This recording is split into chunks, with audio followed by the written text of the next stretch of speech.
I've been warning about this for decades.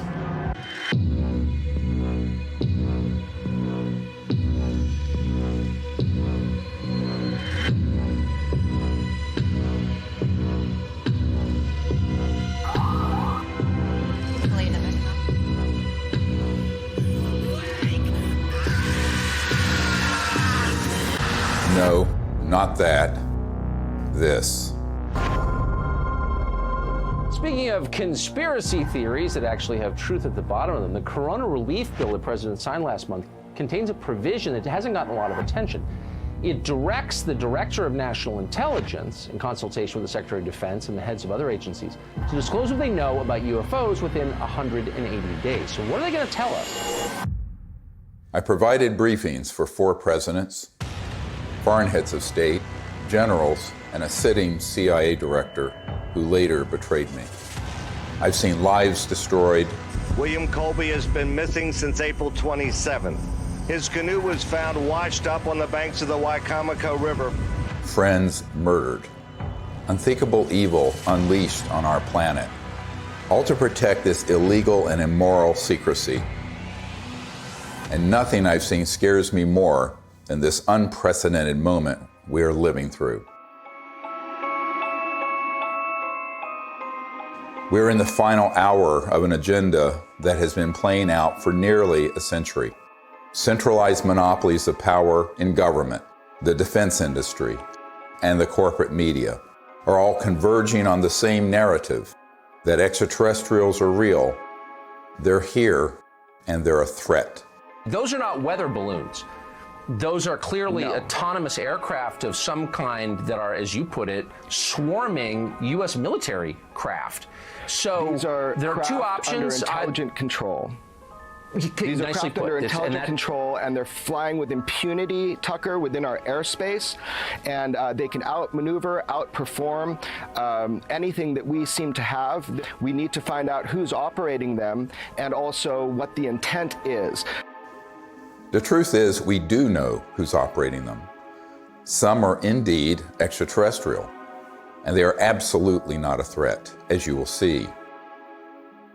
It is, in fact, the secrecy that is an existential threat to life on Earth and beyond, as stated by the first CIA director, Vice Admiral Roscoe Hillenkoetter.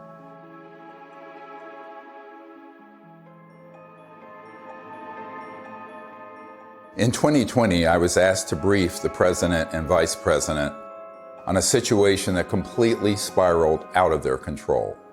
They had been lied to, just as you have been lied to. And we cannot stop what is coming if we don't finally confront the truth.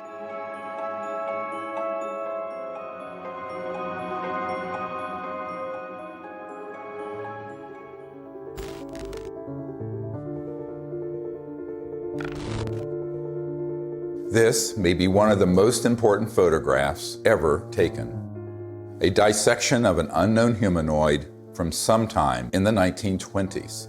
It clearly isn't human. I don't call it extraterrestrial for one reason. We don't have the history of that it came out of an interstellar craft. We don't have the genetics on it.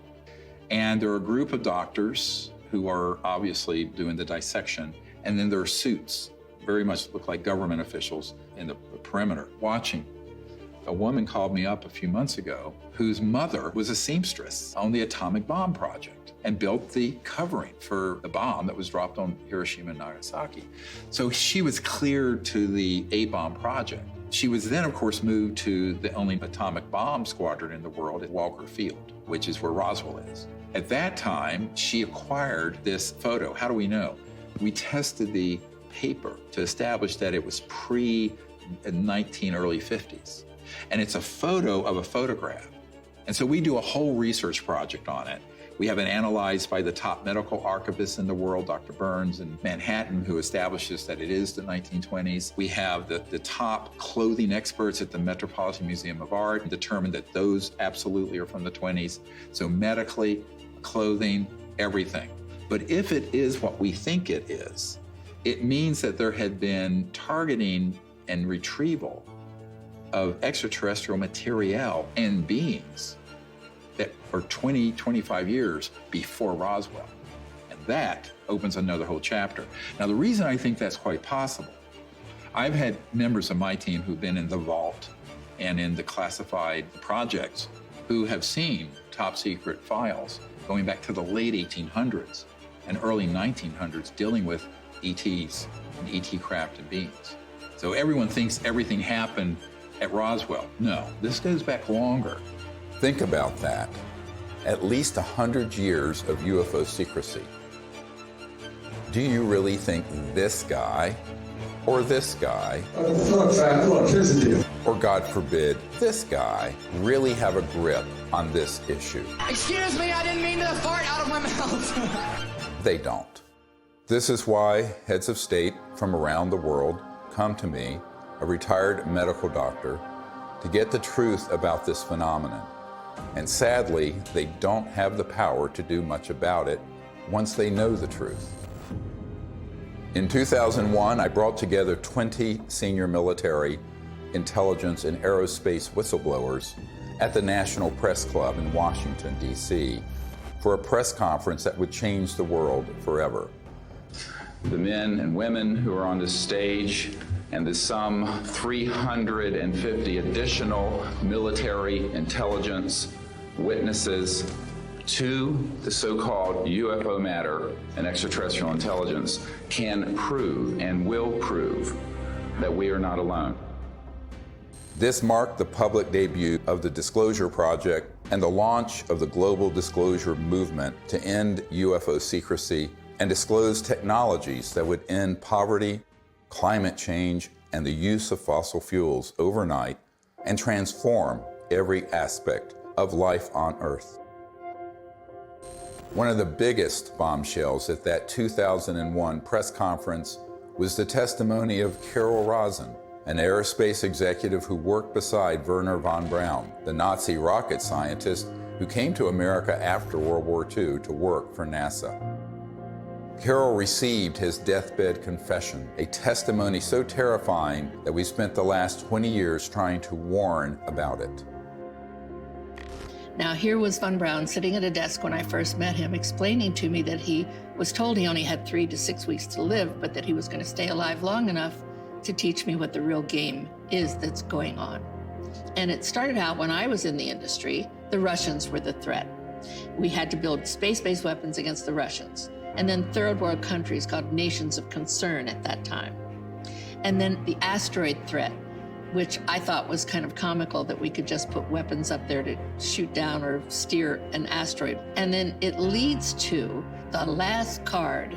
And then he would repeat to me over and over, and the last card, the last card, the last card would be the extraterrestrial threat. He explained to me that there was a moment when we were going to be told that the extraterrestrial beings, that their craft were a threat, and they were not. These craft that have come here are now not UFOs, they're identified flying objects, and we know that they have beings in them. And we have witnesses here who have told you that they can shut down our missile silos. They can stop a rocket going into space that's a test. We have witnesses here who have worked in the classified departments who have the courage to come forward here to support what Wernher von Braun told me back in 1974 to 77. At the end, I said, and it's all a lie. Well, it's still all a lie. The ultimate dream of the dialectical war machine, the military-industrial complex, is to have this war with a potential extraterrestrial civilization. It's their dream of all times. You know, you can roll into place all the kind of strictures of a national security state. You can spend literally trillions of dollars a year on massive military equipment, super high-tech equipment, et cetera. And so that it's logical that they would use that as an excuse. And we do know from repeated examples of it that the utilization of a false flag operation to initiate a war goes on over and over and over again. Our human family does that. The nation states do that. Hitler has done it. They dress up troops looking like some other neutral country they want to invade and have their own troops dress up like them and pretend they've assaulted somebody, and they rush in and attack that country. You know, it's gone on and on. Flashback to September 11, 2001. The world is in shock. The American people are paralyzed with fear and grief. Over the next few days, an unprecedented show of solidarity and patriotism. Americans fly their flag from every car and hang them outside their homes. They unify around an overwhelmed president, brought together as one by terror and loss. Few raised an eyebrow as constitutionally protected freedoms disappeared and the war drum beat loud and unopposed. The 9/11 attack set the stage for an invasion agenda that had been pre-planned for years, as General Wesley Clark revealed in a 2007 interview. He said, I just got this down from upstairs, meaning the Secretary of Defense's office today, and he said, this is a memo that describes how we're going to take out 7 countries in 5 years, starting with Iraq and then Syria, Lebanon, Libya, Somalia, Sudan, and finishing off Iran. I said, is it classified? He said, yes, sir. I said, well, don't show it to me. When Von Braun talked to me about this faked extraterrestrial, he called it a faked alien invasion that was being planned, I saw on a board a list of countries against whom we were going to build space-based weapons. I called Wesley Clark and he answered the phone. And I said, well, what is it about? And he said, well, I asked that question. What is it about? And the guy at the desk said, I don't know. I said, we're going to war with Iraq. Why? He said, I don't know. In its paper, published in 2000, Rebuilding America's Defenses, the neoconservative think tank Project for the New American Century asserted that only a, quote, new Pearl Harbor would generate the political will for the military and defense policy transformations the group desired. Indeed, these traumatizing events are always planned or hijacked in order to manipulate perception and manufacture consent for military action and the theft of our wealth and liberty. George W. Bush, Dick Cheney, and others had decided to go to war with Iraq long before Colin Powell gave that presentation. I feel like it was the lowest point in my professional and personal life that I had a hand in managing it. But we've come a long way since the 9/11 attacks. That same document that called for a new Pearl Harbor goes on to describe how we need to put weapons in space, and even predicts the creation of the Space Force. For a complete fascist takeover, the men behind the curtain will have to play their final card, a cosmic 9/11. This temptation to generate a false flag attack on the part of some extraterrestrial civilization, you even hear people like Ronald Reagan make reference to it. Perhaps we need some outside universal threat to make us recognize this common bound. I occasionally think how quickly our differences worldwide would vanish if we were facing an alien threat from outside this world. Wouldn't it be clear if we all of a sudden found ourselves being attacked by an extraterrestrial civilization? We'd finally all come together. Wouldn't that be really lovely? Well, it's not really lovely for the industrial state. They don't want to lose their other enemies first. They want to use up all that before they go to that extreme. The last card was the most profound experience I had in my whole life.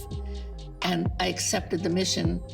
And until Stephen Greer picked me up and talked me into going to the Disclosure Project, when I had just about given up, that's when I saw that there were other witnesses to what's going on, to the truth, to the facts. When she told me what Wernher von Braun had said, it didn't surprise me, because I had previously met with a number of people in the defense industry and in the intelligence community who had already told me that there was such a plan and that it could be actuated at any moment. And that was one of the long-term agendas, was keep the technologies away so we can maintain our industrial base of fossil fuel and all this. When we're ready to pull the trigger on releasing this information, spin it in the direction that benefits the foxes guarding the henhouse, the people holding these secrets.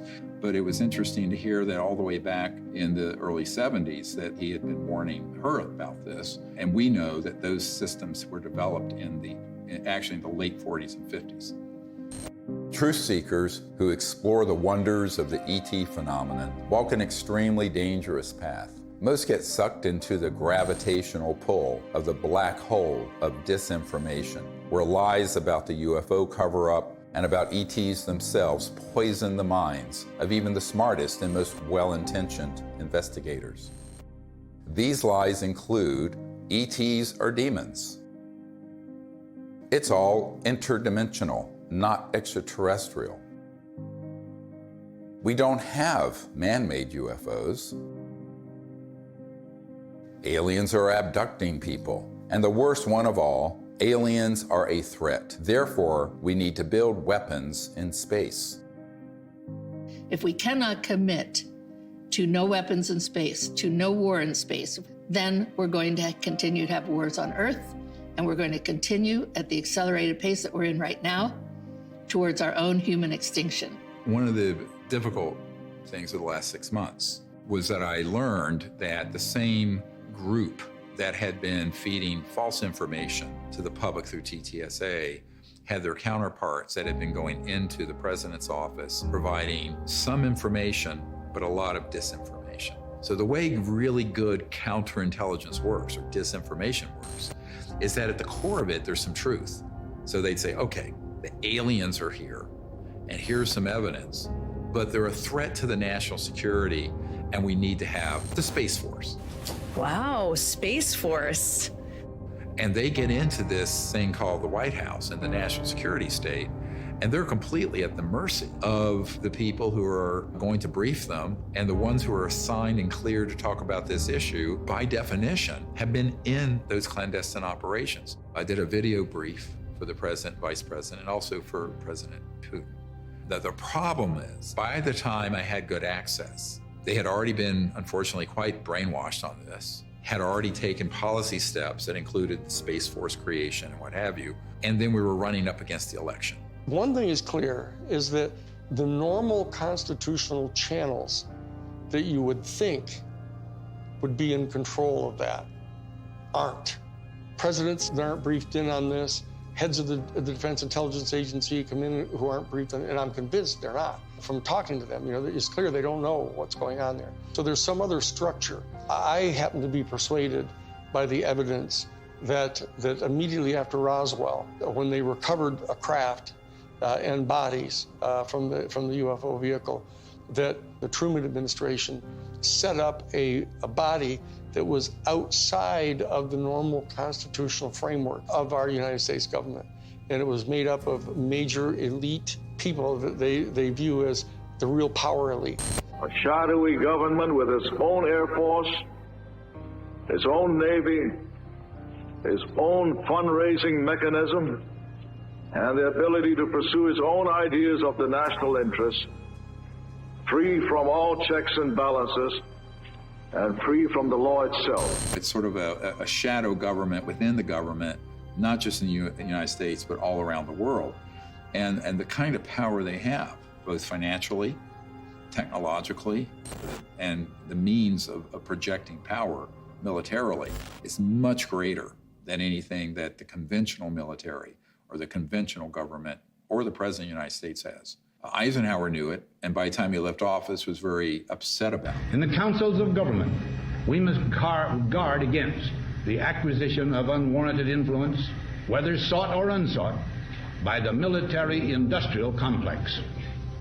The ETs actually had reached out to Eisenhower near what's now Edwards Air Force Base, Muroc, and really wanted us to stop disrupting the fabric of the universe with these nuclear weapons and advance in a positive way into space and become part of an interplanetary family, which would have been wonderful for humanity, wonderful for the cosmos. But the people who make a lot of money from war and a lot of control of the populace through fear did not want that.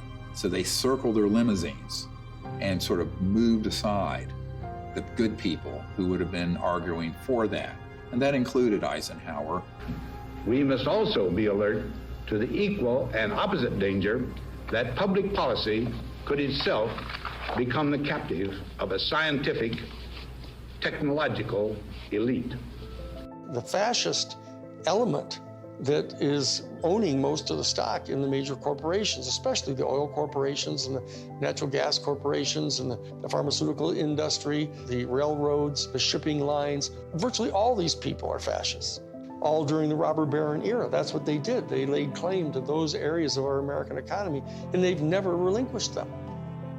Those families and those interests became the foundation of the post-World War II military and intelligence and industrialists. They knew that after we had detonated the atomic bomb, there were ET craft seen all over, wherever we were doing experimentation or storage or launches or anything, or even research and development.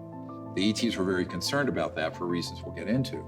So the military-industrial complex, as Eisenhower called it, became very powerful and developed clandestine, covert, unacknowledged special access projects that eventually moved the president out of the way and pushed Eisenhower outside the inner circle. I tell people that that was the era when the presidency was decapitated.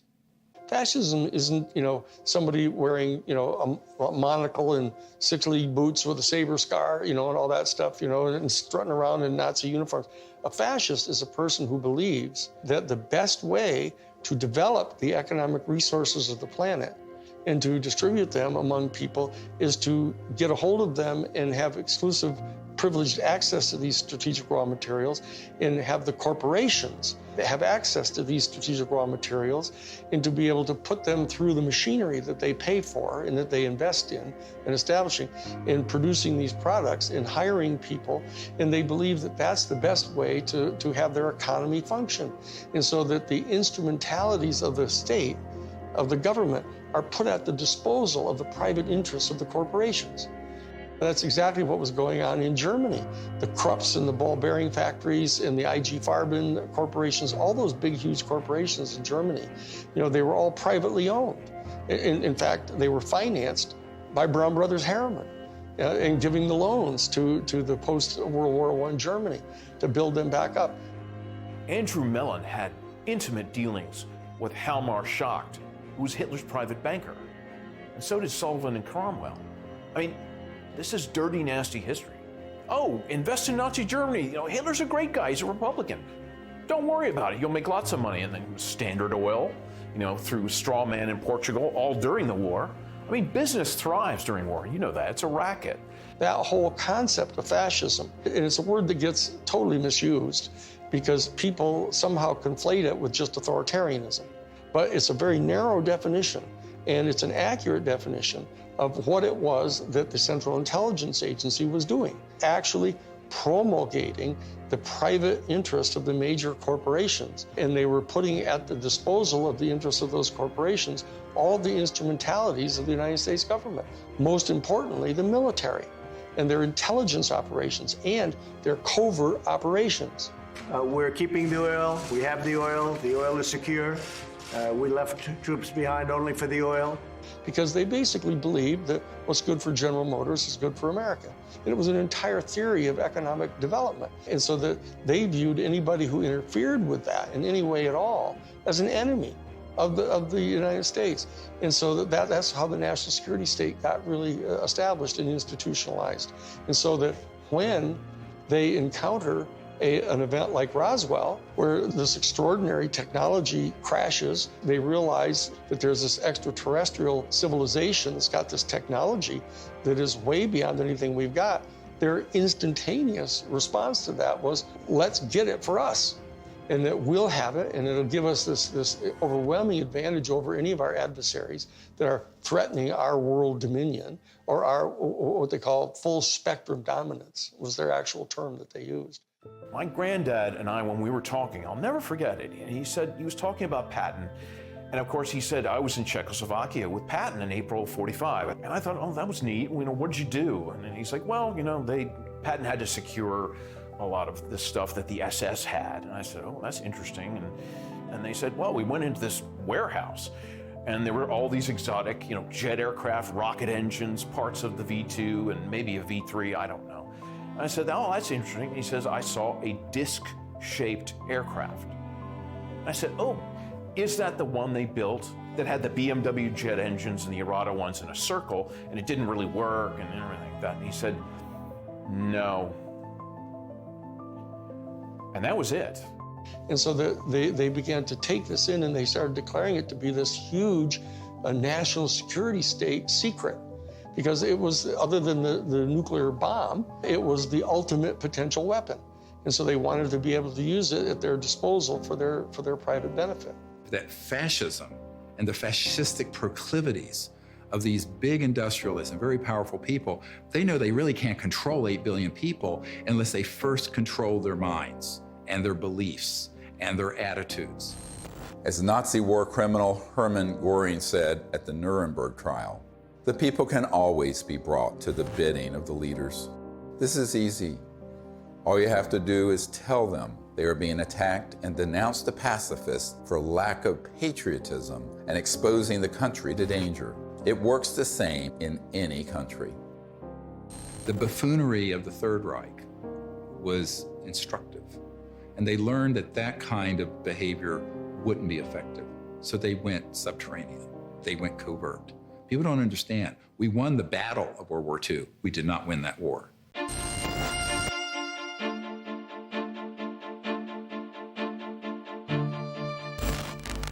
My name is Paula Harris. I'm an international investigative journalist in the area of UFOs. I've been working in this field since 1979. When I was living in Italy, I was reading in a journal that two little boys, they called them Indian boys, had been present at a crash near Socorro, New Mexico. And I was wondering why none of my colleagues ever followed up on that. So when I came to the United States, Destiny had it, that I was able to locate one of the men, Remy Baca. He told me in detail that they had witnessed this crash, these two little boys, in 1945. There was an object that shaped like an avocado. And what interested me most, because I look at the timing, is it was exactly 1 month after we exploded the atomic bomb. And the atomic bomb is July 16th, 1945. 5, 4, 3, 2, 1.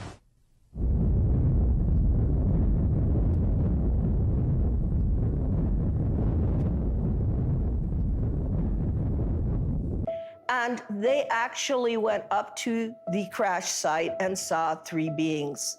They were tall and thin, they had long arms. They had said they looked like a standing fire ants. One of the witnesses said he thought they were hurt because they were screaming, and the witness was 9 years old, so he wanted to go in and help them. I had these feelings that were being projected from them to me through my mind.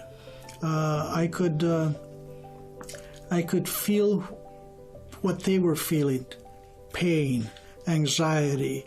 They were far away from home. They were lost. They were hurt. And I could feel that. And I could see all kinds of pictures in my mind that to this day I have not been able to figure out what they were. So why it's important is we have 2 witnesses. It happened August 16th, 1945. And from that area, about 13 miles away, we had exploded the atomic bomb. So I thought, well, let me go there. And for 5 years, I investigated this case and realized that whatever happened 1 month later was a statement to the planet. It was a statement about our going into the nuclear age. And it was a statement that meant, wake up, because whatever you guys did 1 month before is going to affect you for the rest of the planetary life. Assuming that they've always been there, but what caused this great interest in us, this large incursion after 47? Obviously, the atom bomb. If you accept the multidimensional theory, it's highly likely that we've done a hell of a lot of damage. In somebody else's world, they might have even done more damage there than we did here. We kicked the hornet's nest because we actually were doing more damage in those other dimensions and worlds than we were doing here. Step in the shoes of a generic extraterrestrial who's tied into a civilization that's interstellar capable.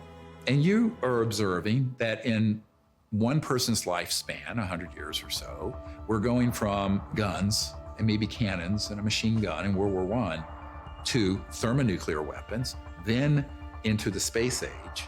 Then these clandestine and covert unacknowledged projects develop weapon systems based on studying extraterrestrial systems and then beginning to put them on satellites, on aircraft, and on ships and on land-based systems.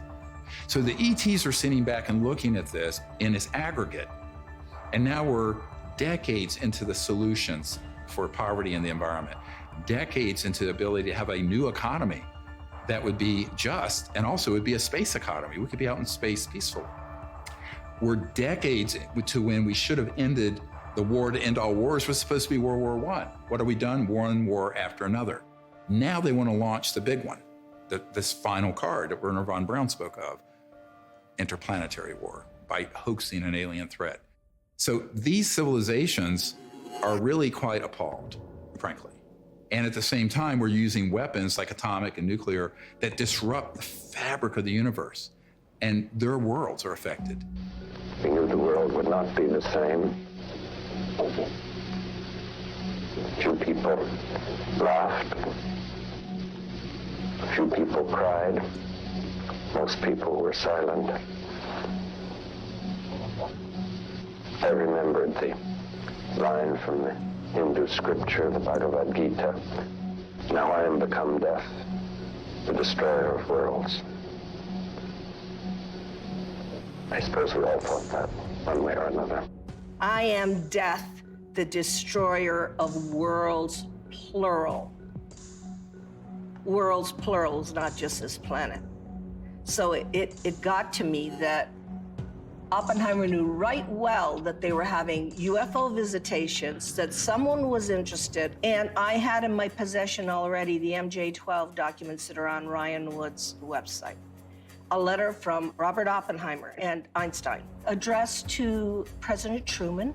It's called Relationships with Celestial Within Our Bodies. When you say relationships with celestial bodies, and you are calling whoever was over that area cultures, you're not really talking about any kind of hostility. What you're talking about is more integration. So that whole document said, what do we do with this problem?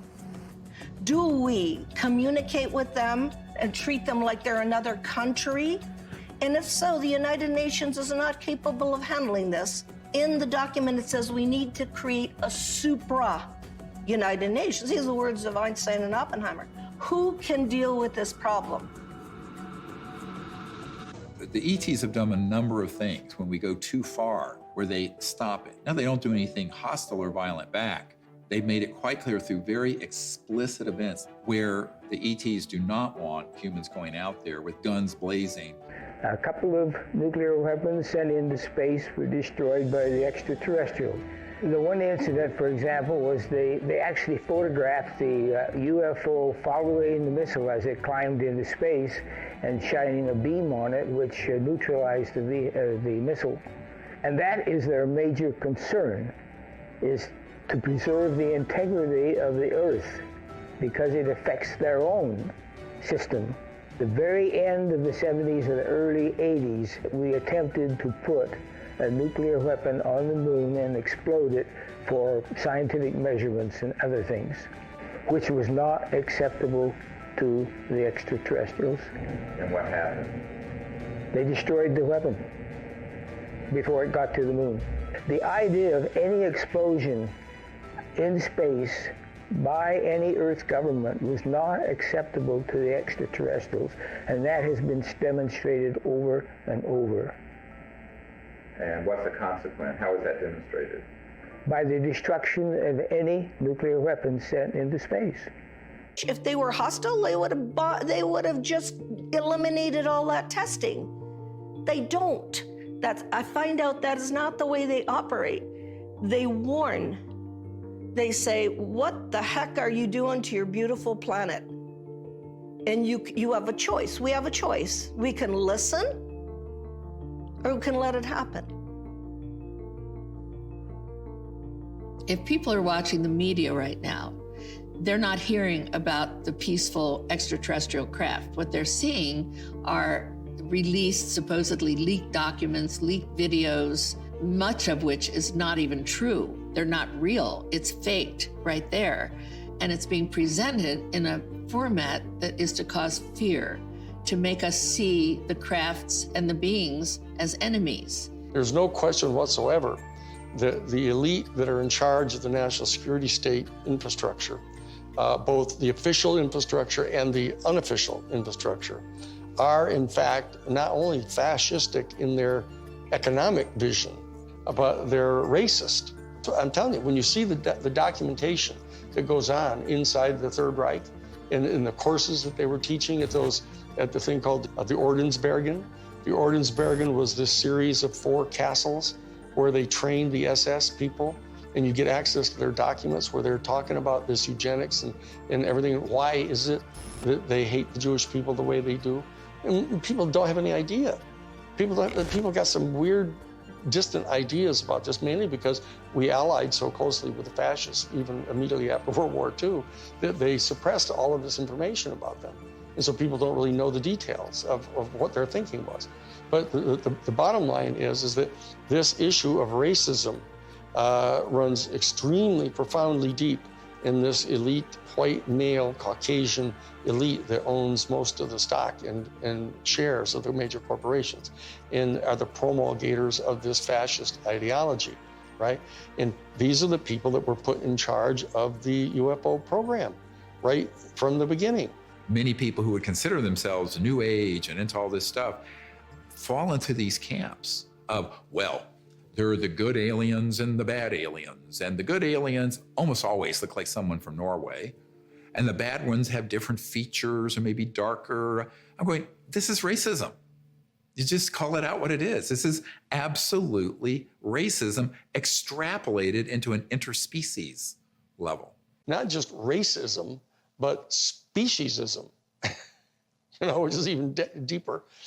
We have to try to overcome this. We have to train ourselves. They're hoping that we as humans evolve out of this mindset of ingrained racist tribalism and not go down the path that these covert interests want us to do and extrapolate into space, push out into space the racist world we've had. I call it exo-racism. Justification for war or genocide always begins with dehumanization of the enemy. For example, as part of their anti-Semitic propaganda campaign, the Nazis revived the centuries-old blood libel, the allegation that Jews murder non-Jews, especially Christian children, in order to obtain blood for the Passover or other rituals, in order to lay the foundation for a false flag alien threat. The national security state has engaged in a similar propaganda campaign for decades, a cosmic blood libel. The national security state apparatus and their media allies have been flogging that particular theory that these extraterrestrial civilizations are all here to eat us or to take over our planet and rape our women. There's a whole scenario that's always gone on the part of authoritarian warrior states, about the ultimate other, the Hun. 95% of all of the movies that have ever been made about extraterrestrial life have portrayed them as hostile and dangerous to us, and it sells in that way. I don't know why people watch those movies. But on the other hand, I don't know why people watch cage fighting either. When Unacknowledged went viral and got hundreds of millions of people to see it, within months, they stood up the TTSA with Luis Elizondo, who is a famous disinformation operative in the Pentagon, at least amongst intelligence officials that I've met with, and others who are well-known disinformation figures within the UFO subject. That began the whole process of trying to pull the narrative back to, gee, we don't know what these are, but here's the evidence that we're, quote, leaking, which wasn't a leak, it was a controlled release. And then they hit the button, so the mainstream media that will take dictation from the intelligence community begins to cover it in the New York Times and CNN and every network around the world. Whereas the Disclosure Project has 100 times more direct military witnesses and better evidence. And they wouldn't touch it because it doesn't have the threat narrative attached. It doesn't have the agenda attached. The UFO threat is being exposed by this former Defense Department official. There are unidentified vehicles violating U.S. airspace with unknown intentions and extraordinary capabilities being encountered by U.S. military personnel. We don't know where they're from. Chris Mellon, descendant of one of America's most influential families, oversaw the budgets for some of the military's most top-secret weapons programs. I think there's a reason they picked a Mellon. This is a tradition in our family. You know, as you said, the Mellons were the first family of intelligence that will go along with, you know, we need to do this for the good of the country. You know, yes, you gotta lie and do whatever you have to do, but, you know, this is what we need to do. And they'll just do it. I mean, I'm not gonna, you know, stay silent when members of my family lie to the American people. I won't do that. It's one thing for my dad, you know, in the old days, to get up there and do some mild fibs about, you know, highways. This is not. You're messing around with the survival capability of the human race. Correct. I mean, that's not an overstatement. Right. This is deadly serious. It's not funny. I know from direct conversations with Lou and with Chris that they know that the major military authorities with whom they've had very close communications realize that if, in fact, the extraterrestrials were hostile in their intent toward us, they could have done anything they want to do. They can come and go at their pleasure. And so that in that regard, they do not constitute a clear and present danger to our national security. But they also know that they're in the habit of getting their funding for all of their entire organizations, et cetera, by flogging a threat. And so that they're inclined to do that because the simple fact is they don't trust the people in Congress. They think the people in Congress are so Pavlovian in that they, in fact, distrust their constituency so much that they have to scare them. And so they say, well, if we're going to be able to justify having hearings about the UFO issue, we're going to have to tell our people that, you know, oh, they're a potential threat to us. And so therefore, they're conning their own constituents.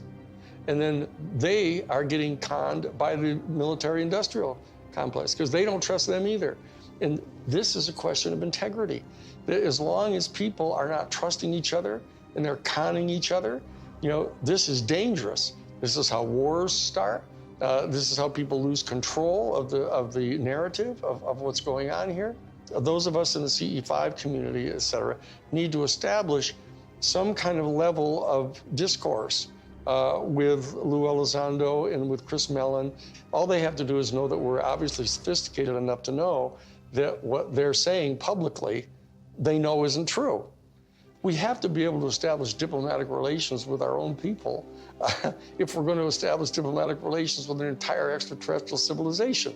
And so that we can't just degenerate into the same kind of low consciousness bullshit, you know, that we're afraid of.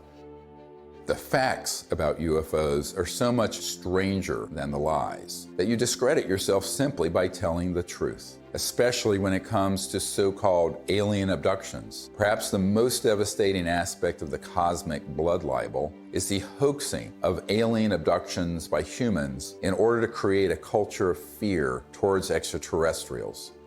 Dozens of insiders have confessed this secret to me, but it wasn't until 2016 that I was able to get one of them to say so on camera. We did do that, yes. OSI did that. There was a special group out of the 7602nd Air Intel Wing at Fort Belvoir that came out and did that. They had these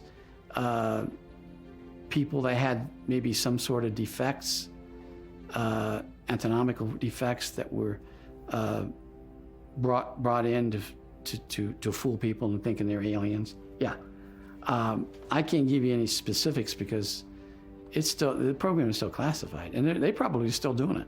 I wouldn't doubt it. They were still doing it.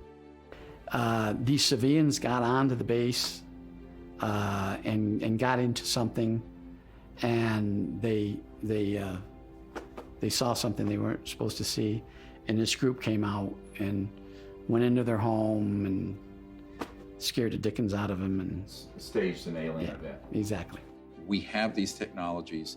They are being used in false flag operations where they hoax events. And the purpose for all of that is a sort of psychological warfare, as it says in the CIA document I have. The director of the CIA saying the UFO subject is very valuable for its psychological warfare potential. And that is a very interesting thing to be written in 1953, right? And what does that really mean? Well, it means that the long-term defense strategy from the late 40s and 50s forward was informed by eventually using this last card to consolidate sort of a global, totalitarian military control of the population.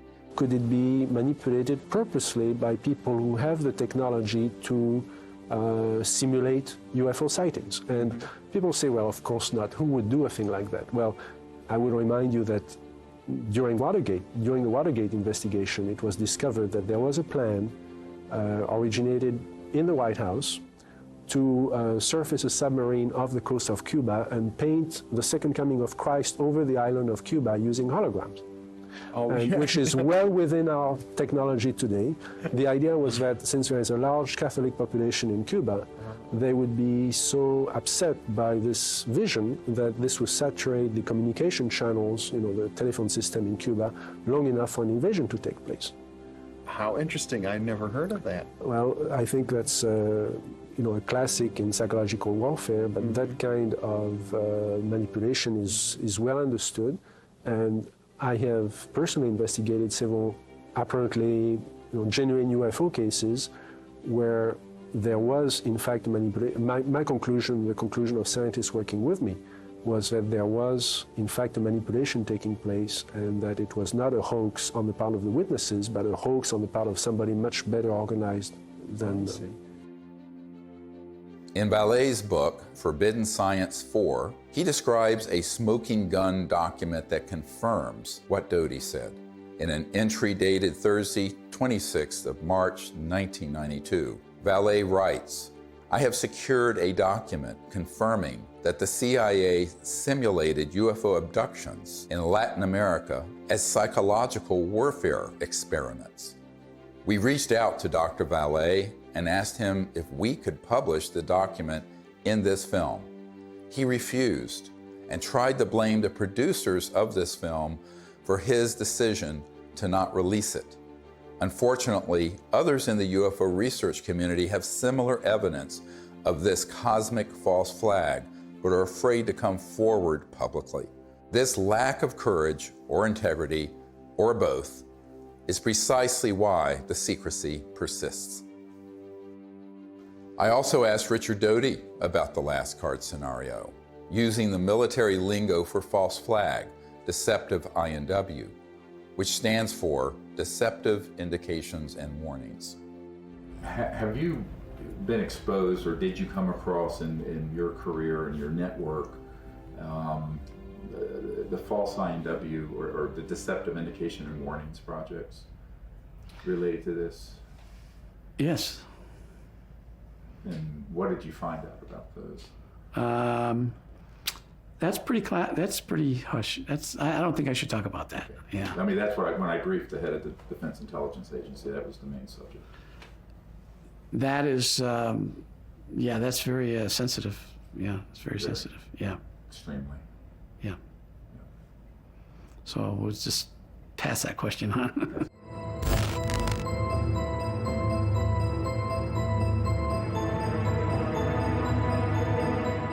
Colonel Corso was given the job by General Trudeau for the Army in research and development of foreign technology. But the foreign technology is really foreign. I mean, it's so foreign, it's out of this world. And he explained to me that he had something called a nut file, of which he had fiber optics, high tenacity fibers. He named the things physically that he had there.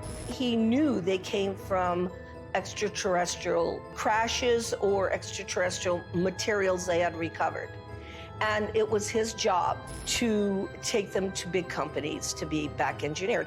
Now, in Colonel Corso's time, it was 1960, but this had been done way before 1960. These were extraterrestrial artifacts that had to go into industry. So for the first time in my naive years of research, I realized why the secret was secret. I always thought it was about, everybody would panic and the religions would fall. And I had no idea this was going on. And ever since my association with Colonel Philip Corso, I realized what this is about. What this is about is the toys, the artifacts. And it's really about the industry. It is not about whether people would be scared or whatever. I think that the younger population and people that have studied this know that there is no danger. I mean, if they're not going to bomb you during the time you're doing the H-bomb tests in the Pacific, I don't think they're going to decide to come out of nowhere and bomb everybody or to have an invasion. There are too many times where we could have had an intervention that was hostile, and we never have, and we're the enemy. Hey, John, happy birthday. There's no way that I can, sugarcoat this. I was talking to a gentleman about the UAP report, and he contends the Pentagon has alien bodies and crafts. So I just wanted to run this past you. Does DOD have these things, and if so, where? Jeff, the UAP task force is really designed to take a look at these unexplained aerial phenomena, try to help us get a better understanding of them. Again, I'm not going to get ahead of the report that the DNI will submit, that we are helping, obviously, and providing input to, and I think I'll just leave it at that, Jeff. This exchange would have been unthinkable even a few months ago. And notice that he didn't deny it. There are three major lies of the current false flag disclosure of UFOs in the media. Number one, we do not know what UFOs are. Lie. Number two, the U.S. military does not have any aircraft that can perform in the way these UFOs maneuver. Lie. Number three, they are a threat to national security. Lie. The only threat to national security and world peace is the unacknowledged projects using man-made UFOs and other technologies to hoax alien events, period. And yet, we are inundated with messages about the threat to national security posed by UFOs. We take all incursions into our operating spaces seriously. So, I mean, like everybody else here at the Defense Department, certainly we are taking the entire matter seriously as it regarding the potential for safety concerns. One of the most brilliantly subtle disinformation techniques currently being deployed against the people of Earth is this air of phony agnosticism that has been generated surrounding this issue. Do you believe that they sincerely don't know what these things are and where they don't? We have the best military on planet Earth, the greatest intelligence agencies. These are true unknowns, and they were swarming our military arsenals. They're seen over nuclear facilities. This is documented. We need to find out who is operating these vehicles. There's a certain studied agnosticism that the media is allowing to come out through these ufologists. For example, Nick Pope. I mean, we are under siege. It's like there's a war of nerves going on. And if this was drones belonging to a foreign adversary, there would be an absolute outcry. And yet, the situation we're in, that we don't know what these things are, and they might even be extraterrestrial, that's worse. So I agree with Luis Elizondo on this. This is a potential catastrophic failure of intelligence. The same thing with people like Chris Mellon, whether he's been paid or not. he will get up there and say, well, we don't know what these are, we need to study them. There's a vital national security issue, which is that our sovereignty is being violated by vehicles of unknown origin. Chris and I have met, we've talked about all this stuff. I think the TTSA program was a little goofy with Tom DeLonge. This is a mechanism to change the way the government acts. You're going to see us dealing with the Senate, us meeting with the intelligence services of other governments, and everyone is coming out of the woodwork and saying, this is real, we got to do something about it, and it very well could be a threat, but we can't put our head in the sand. Former Blink-182 frontman Tom DeLonge launched To the Stars Academy, or TTSA, supposedly to bring scientists and whistleblowers together to advance the disclosure of UFOs. In reality, this was a thinly veiled front group for the Defense Intelligence Agency, staffed with notorious spooks like Jim Semivan, the former head of covert operations domestic for the CIA. All of a sudden, the same media outlets that historically ridiculed this subject started fawning over DeLonge and his entourage of disinformation agents, and always with the specter of an alien threat. Hal Puthoff was soliciting me for funds for his quantum communication thing, which I think the Navy has had for 30 years. So there's a lot of disconnects going on. And of course, they've left that TTSA program, and I don't blame them. I think it was a shit show. And some type of CIA, quasi-psyop, something. And I don't think anybody was really excited about it. And when they say, this is a mystery we need to solve, that is not true. As you and I know, the US military, especially the Navy, has reams of information on every shape of craft, where it's from, who's driving it, what they're up to, Forget it. It's just been going on for 70 years. The military-industrial complex is not stupid.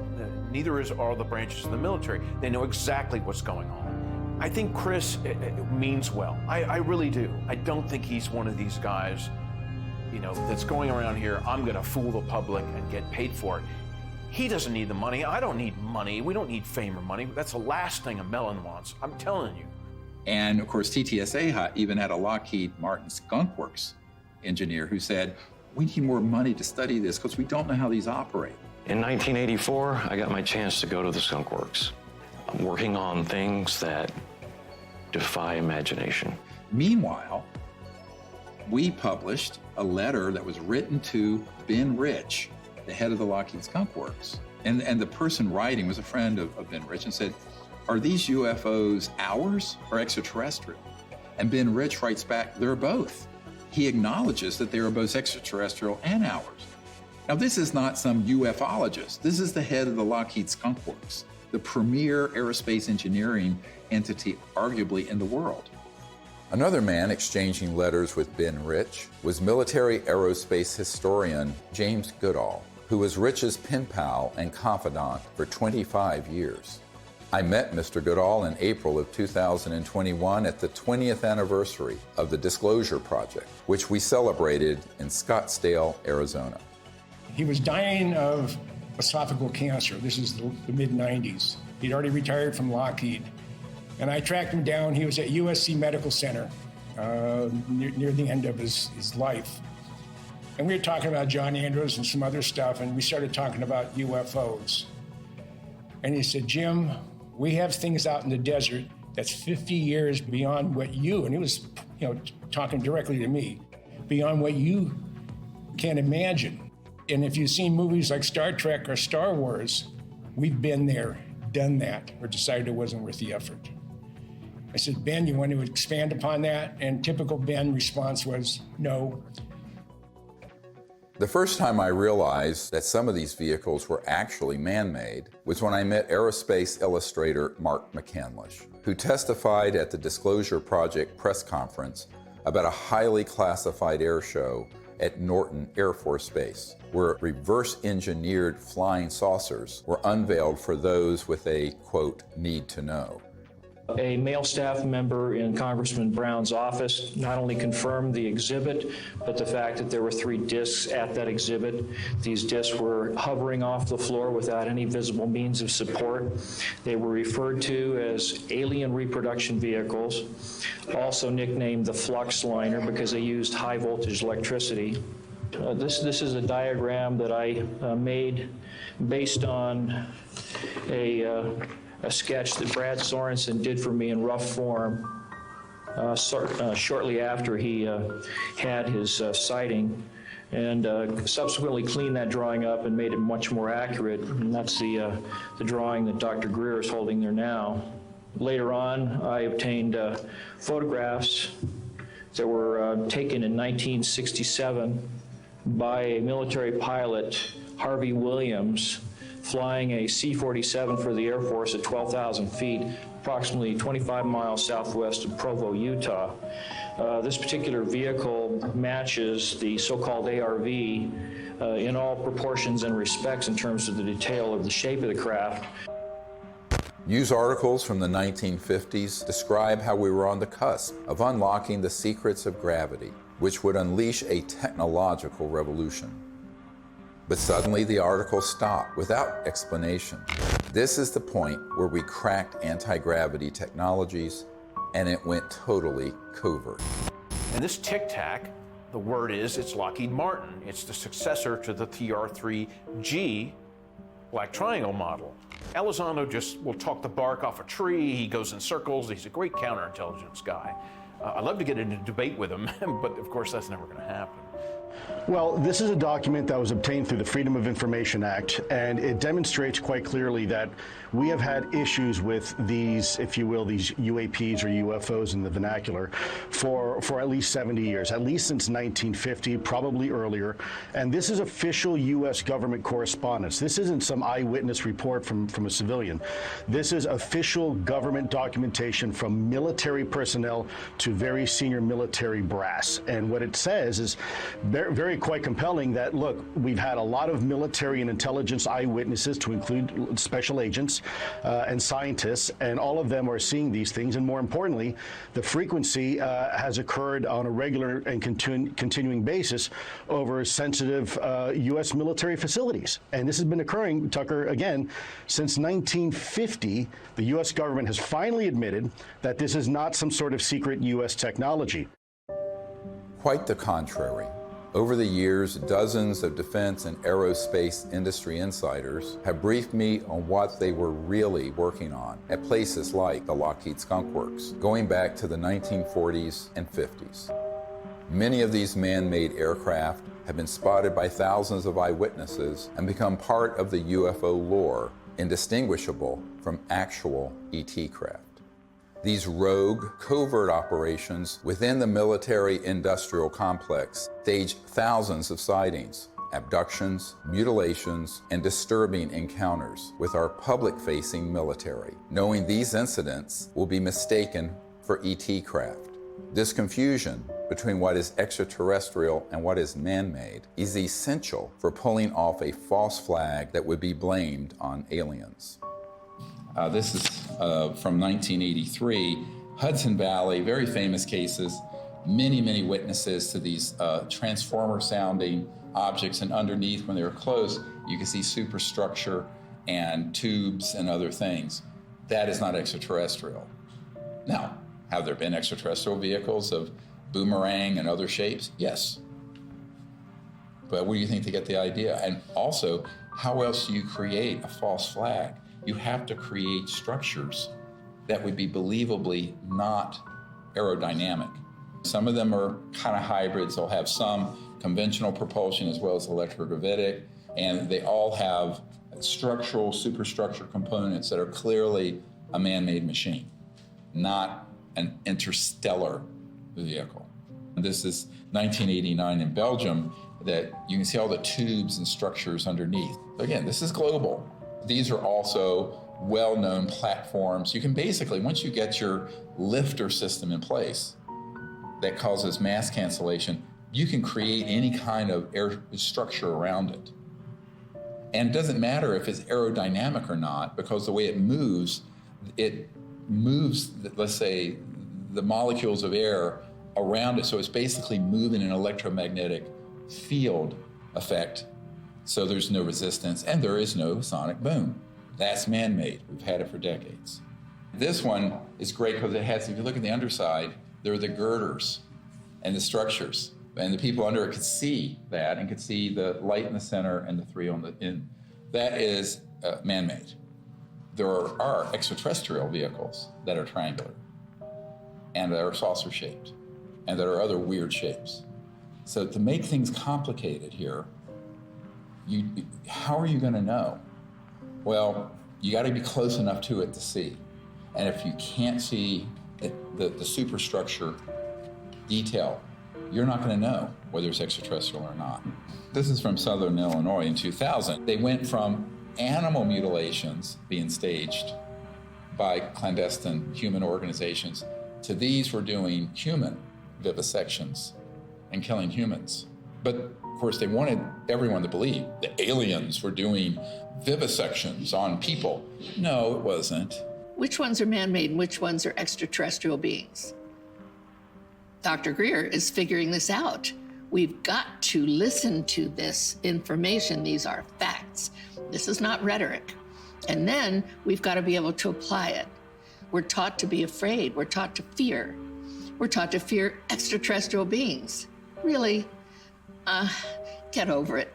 Meanwhile, you have people who would purport to be experts in UFOs going on Fox News and other news outlets saying, we don't really know what these are. It's a big mystery. They've lied by omission. And when they say it's a mystery, that's a lie. Okay, I'm sorry. But that, I'm not on board with that. And that, But they have to know that's a lie. Right. So they do. And I think, it's obvious. So, that's why I'm giving this interview with you today. I mean, I've had enough of that. I had enough with my dad. Was he a liaison to Majestic 12 as a magic member? Probably. He probably had 2 pages of the UFO file. Don't worry about the rest of it. Just 2 pages are all you need. Okay, yes, sir. And Chris is going, yes, sir, too. So those people are very studied agnostics who act like we don't know, we don't know, we don't know. And that's why they're given an audience. If they were actually to say, here's what they are, here's what they're doing, which is what a truthful disclosure would be, they would be banned off those networks. I don't think I've ever spoken to anyone who has seen more reports, paperwork, photographs, interviews as you on this topic. Has there ever been a confirmed extraterrestrial ship? We'd have to say no. We'd have to say what's confirmed is that we don't know what this, let's call it a ship or an object. We don't know what it is. We can just say what it isn't. Right. And you can ask yourself, well then what, and of course what we call the extraterrestrial hypothesis is a valid one. I mean, maybe it is from some other place in the universe. In the axis of disinformation, Leslie Kean is the original shameless opportunist of ufology. Over 2 decades ago, Leslie embedded herself in the planning and execution of the Disclosure Project and then betrayed our trust by hijacking our top secret witnesses and case studies and repackaging them. Most people don't realize that on the day of the Disclosure Project press conference, intelligence agencies jammed our signal leaving the National Press Club building for the first hour. Leslie was there and she knew that we had revealed too much. She adopted this fake agnosticism so that every door to mainstream media outlets would be open for her. Anything that can operate in impunity within our airspace, within restricted airspace, that can have near misses with our Navy pilots, it has to be considered a potential threat. Anything that's in the skies that we don't know what it is, and it's demonstrating incredible capabilities. The only way the Department of Defense is going to deal with it is to see it as a potential threat. Anything that enters an airspace that's not supposed to be there is a threat. After receiving classified briefings on UAPs, Senator Marco Rubio called for a detailed analysis. This past December, while he was still head of the Intelligence Committee, he asked the Director of National Intelligence and the Pentagon to present Congress an unclassified report by next month. We've gone this way before. There have been many initiatives. Gerald Ford, when he was a congressman, held hearings, went nowhere. The whole window dressing of Project Blue Book, and then that was just really a publicity stunt by the Air Force. And most recently, the $22 million that the Pentagon spent on this Bigelow aerospace study. I had a Zoom meeting this summer with General Herbert, the chief advisor to Senator Harry Reid, and they authorized this funding. After spending $110 million, maybe more than that, because it was a 6-year-long program, where's the beef? What's the results? That money went to Robert Bigelow, who was in Nevada. And he's a buddy of Harry Reid's, right? Right, who was chair of that committee. UFO proponent, exactly. Thinks they've definitely come here many times. Right, so, you've spent $100+ million gathering information, and what did you do with it, outside of, collecting a couple of videos? The people in that circle around Mr. Bigelow and Bigelow Aerospace were all operatives of these unacknowledged special access projects. They made sure that those $22 million were the equivalent of opening a toilet lid, putting the money in and flushing it. And so what General Herbert said to me is that even in the meetings in the Senate classified SCIF, Secure Communication Information Facility in the Senate, all they got was like a 40,000-foot view. He was an Army pilot. And no detail, no nothing. And I said, yes, that is what was done, and was done on purpose. And so there was a pretty sizable budget for this program. What did they find? Well, I mean, basically what they did with that budget is a lot of different research to try to document what was going on, to try to understand the physics behind how the objects, move around, and then to just keep records of what they were observing. But they haven't been able to find what they are, where they're from, or anything like that. And I said, do you feel they were holding back? He says, oh yeah, a lot. And we were very angry about it. Ultimately, the reason that $22 million grant wasn't renewed is that he and others realized they were being zoomed. They were being deceived and getting nothing out of it. It remains to be seen if they get anything out of this mandatory Director of National Intelligence and Office of Naval Intelligence report that's going to go to the Congress.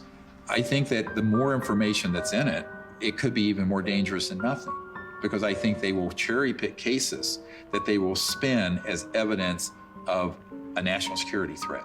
And that's what's been ramping up in the media.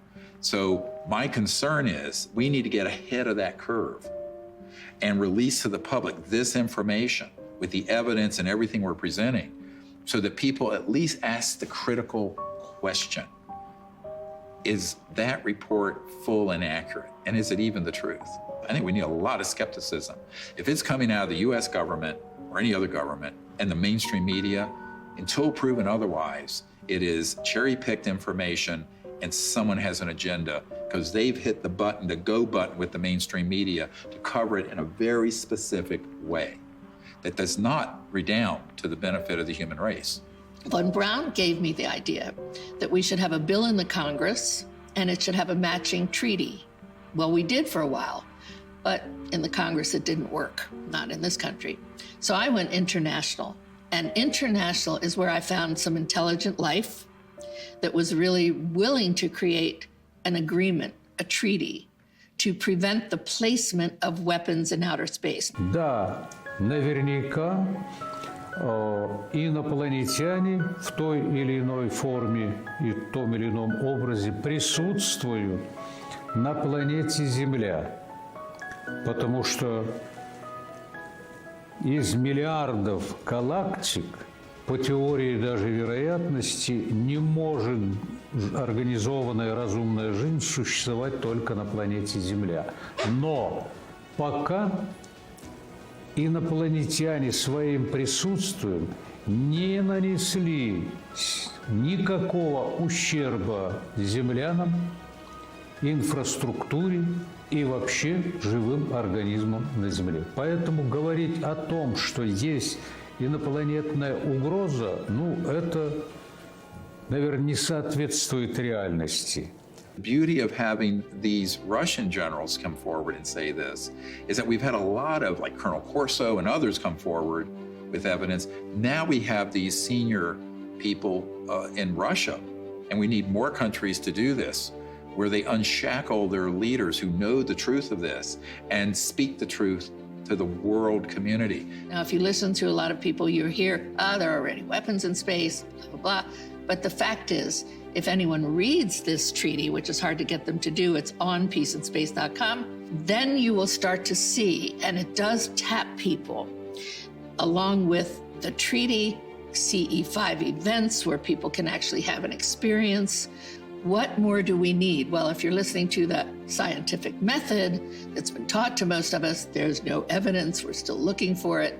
That is ridiculous. What about the people like me, like Dr. Greer, like 900 other witnesses? What about them telling the truth, risking their lives? The courage that it takes to do this, I haven't had it until now. There is another path, just outside the gravitational pull of that black hole of disinformation. It's the path I've spent my whole life fighting for and protecting. It's the path that leads to enlightenment, world peace, and the realization of technology so advanced that to us, they would seem magical. This is the path of truthful disclosure and peaceful relations with our brothers and sisters from the stars. CE5, or Close Encounters of the Fifth Kind, is a set of protocols I developed to initiate peaceful contact with interstellar civilizations. It's easy enough for anyone to do, and will absolutely transform your life. Millions of people are learning how to do CE5 by connecting with local CE5 groups or by downloading guided meditations in the CE5 Contact app. Doing that in the context of meriting citizenship in a galactic civilization is a very meaningful meme. To say, look, we need to work on ourselves. We need to elevate our consciousness. We need to hearken to the higher angels of our own nature, etc. That's all a dynamic that we do have control over. That's why I think the CE5 thing is so important, because that's the best way to get data, not to be speculating, from our own political ideology about what they might be like. We really have to have direct communication with these beings. The more, the better. That dual role of elevating our own consciousness and rising to the highest levels of the angels of our own human nature on the one hand, and reaching out to establish communion and contact with the extraterrestrial beings themselves are the two pathways that we have.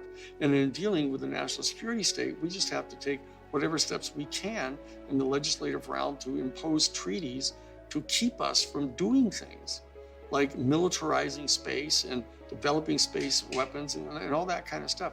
That's another third leg of this stool that we have to really do to exercise whatever kind of control we can have over the political realm.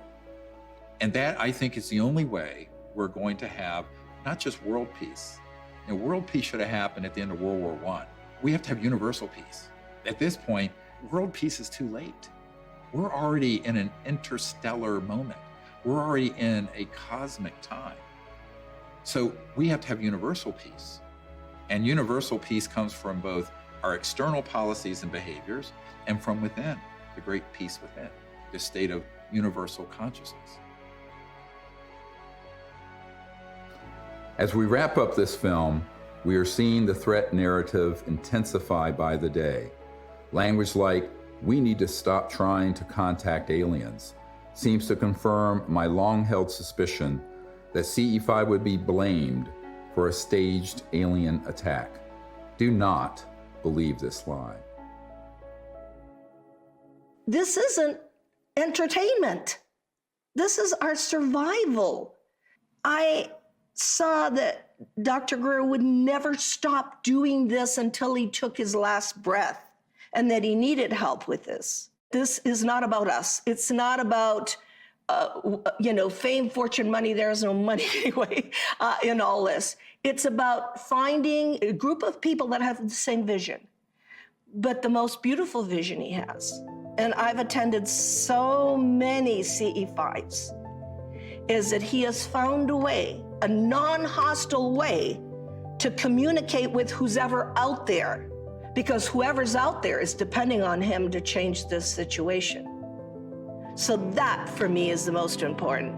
The CE5 protocols that everybody can do is going to make a darn difference.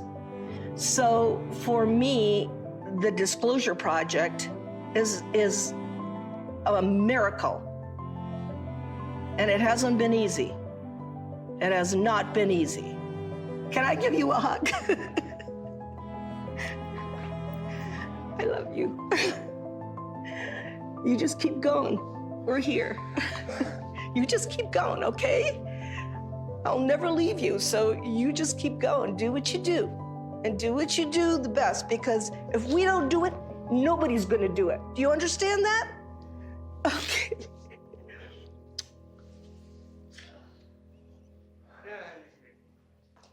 Yeah, okay, can I go outside and get some sun?